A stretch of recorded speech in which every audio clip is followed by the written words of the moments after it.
جو جبر ہے یہ ختم ہوگا انشاءاللہ. ہم پاکستان میں ہیں, ہم یہی رہیں گے, لیکن جبر کرنے والے یہاں پہ نہیں رہیں گے. یہ بھاگ جائیں گے, پھر دبئی اور یورپ کی سڑکوں پہ گھوم رہے. کیونکہ چودھری اعتزاز صاحب یہاں بیٹھے ہیں تو میں آپ کو بتانا چاہتا ہوں کہ ایک دن چودھری اعتزاز صاحب جو ہیں وہ مجھے ہاسپٹل میں دیکھنے آئے, آغا خان ہاسپٹل کراچی میں.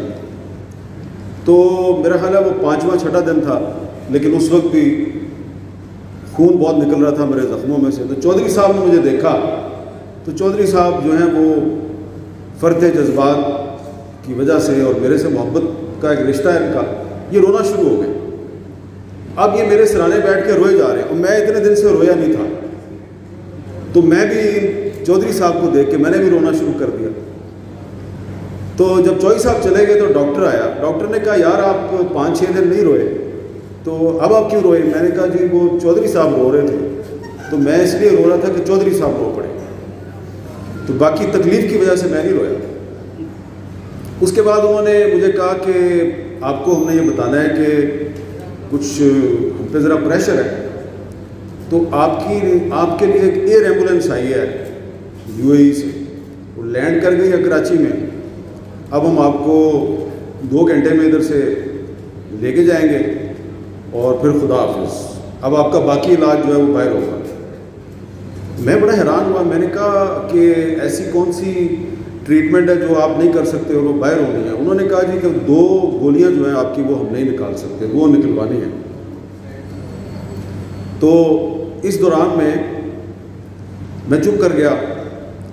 تو چودھری صاحب میرا ایک کلیگ جو ہے وہ آیا میرے پاس اور اس نے مجھے ایک چیز دی, ایک دھاگا سا تھا. میں نے کہا یہ کیا ہے؟ اس نے کہا یار نیچے ہاسپٹل کے لان میں بہت سے لوگ آپ کے لیے دعائیں مانگ رہے ہیں, تو یہ کوئی غریب عورت ہے بلوچستان کی ہے, یہ اس نے کوئی کہا کہ یہ امام زامن ہے 5-10 روپے کا, یہ اس کو دے دو. تو میں نے اپنے کلیگ سے کہا ذرا جا کے پوچھو یہ عورت کدھر سے آئی ہے اور اس نے امام زامن مجھے کیوں بھیجا ہے. تو وہ واپس گیا اور آیا. اس نے کہا تربت سے آئی ہے اور وہ کہتی ہے کہ میرا بیٹا جو ہے وہ لاپتہ ہے, تو یہ مجھے پتہ ہے اس کو اس لیے گولیاں ماری ہیں کہ یہ لاپتہ لوگوں کے لیے آواز اٹھاتا ہے, تو اس لیے میں اس کا تربت سے پتہ لینے آیا. میں نے فوراً ڈاکٹر کو بلایا, ڈاکٹر انعام پال صاحب. میں نے ڈاکٹر صاحب کو کہا ڈاکٹر صاحب میں نے پاکستان سے نہیں جانا. کہتے ہیں کیوں؟ میں نے کہا لوگ میرے لیے دعائیں مانگ رہے ہیں تو میں یہ اپنے لیے دعائیں مانگنے والوں کو چھوڑ کے چلا جاؤں, میں نے پاکستان سے نہیں جانا. تو میری نظر میں جب سے 2 صوبائی حکومتیں توڑی گئی اور 90 دن کے اندر الیکشن نہیں ہوا, تو یہ ایک بہت بڑی وائلیشن ہے کہ 90 دن کے اندر الیکشن نہیں ہوا اور یہ آئین کی بہت بڑی خلاف ورزی ہے. اس لیے میں سمجھتا ہوں کہ یہ آئین ایک طرح سے ہے بھی ہے اور نہیں بھی ہے. پاکستان میں جمہوریت ہے بھی ہے اور نہیں بھی ہے. تو یہ آئین جو ہے یہ معطل ہے, لیکن مجھے یقین ہے کہ یہ آئین جو ہے یہ اپنی طاقت کو منوائے گا, کیونکہ یہ واحد آئین ہے جو عوامی طاقت سے بنایا گیا. تو یہ اپنی ہیٹرک مکمل کر چکا ہے, 3 دفعہ بحال ہوا ہے اور اب 4تھی دفعہ پھر معطل ہے.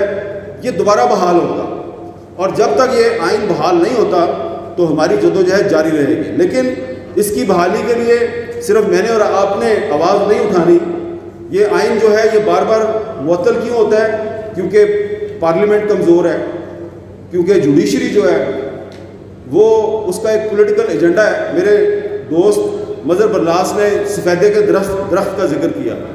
آپ جانتے ہیں نا سفیدہ کا درخت جو ہوتا ہے, سفیدے کا درخت جو ہے یہ کیوں پاکستان میں انٹروڈیوس کیا گیا ہے؟ یہ دراصل نظریہ ضرورت ہے.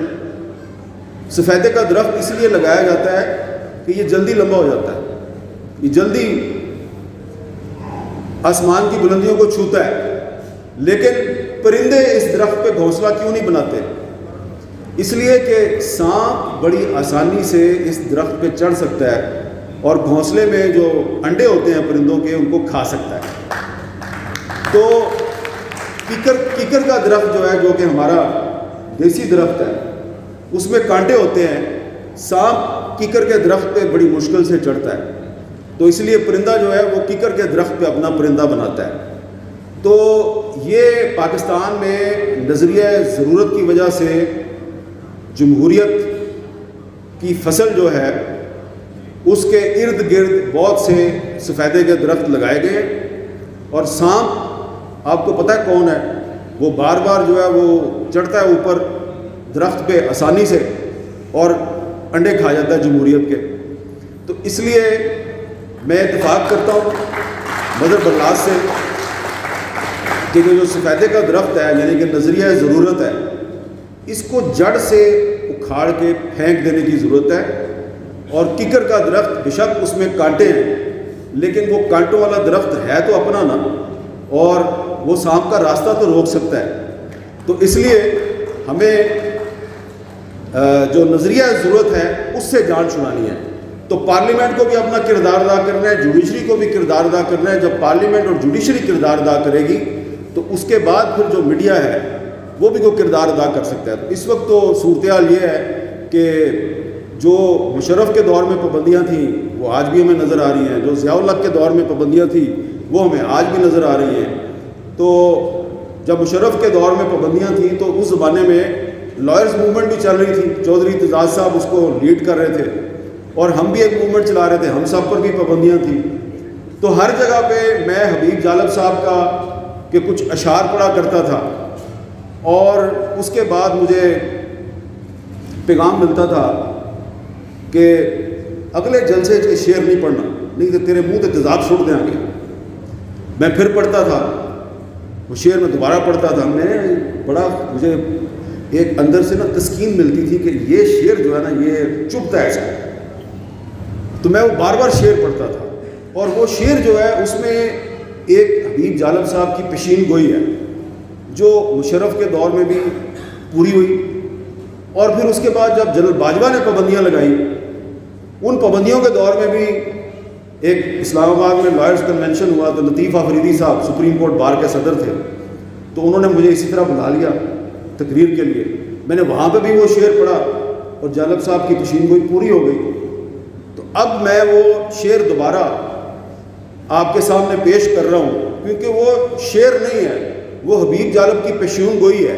اس پیشین گوئی میں صرف ظالموں اور جابروں کا انجام آپ کو نظر نہیں آئے گا، اس پیشین گوئی میں آپ کو پاکستان کا روشن مستقبل بھی نظر آتا ہے۔ جالب صاحب نے کہا تھا، میرے ہاتھ میں قلم ہے، میرے ذہن میں اجالا، مجھے کیا دبا سکے گا کوئی ظلمتوں کا پالا، مجھے فکر امن عالم تجھے اپنی ذات کا غم، میں طلوع ہو رہا ہوں تو غروب ہونے والا۔ تو یہ جس جبر کی بات کی ہے نا ڈاکٹر ناصر صاحب آپ نے، یہ جبر ہمارے لیے نیا نہیں ہے۔ اس جبر کے خاتمے کے لیے جس حبیب جالب نے جدوجہد کی اور پیشین گوئی کی، یہ جبر ضیاء الحق کا بھی جبر ختم ہوا، پرویز مشرف کا بھی ختم ہوا، جنرل باجوہ کا بھی ختم ہوا، اور آج بھی جو جبر ہے یہ ختم ہوگا انشاءاللہ۔ ہم پاکستان میں ہیں، ہم یہی رہیں گے، لیکن جبر کرنے والے یہاں پہ نہیں رہیں گے، یہ بھاگ جائیں گے، پھر دبئی اور یورپ کی سڑکوں پہ گھوم رہے ہوں گے، اور ان کی جو ویڈیوز بنا کے آپ لوگ ہمیں بھیجیں گے اور ہم آگے سے دکھائیں گے۔ ہم نے ادھر ہی رہنا ہے، انہوں نے بھاگ جانا ہے۔ بہت بہت شکریہ۔